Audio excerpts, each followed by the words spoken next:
ہر مسلمان بھائی کو قربانی کا جانور خریدنے سے پہلے ایک بات کا بالکل ضرور خیال رکھنا ہوگا کہ آیا کہ جو ہم قربانی کا جانور خریدنے کے لیے جا رہے ہیں کہیں اس کمائی میں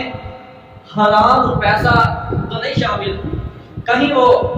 سودی کاروبار سے روپے پیسہ تو نہیں کمایا گیا، کہیں وہ حقوق العباد کا مال ہڑپ کر کے تو نہیں وہ روپے پیسہ اکٹھا کیا گیا، کہیں اس میں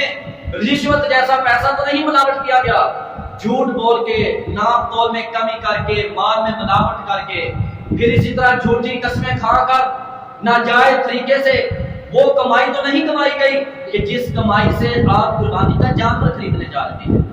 اگر ایسا ہے، اگر کسی کا مال ناجائز ہڑپ کیا ہے، اگر کسی یتیم، کسی غریب، کسی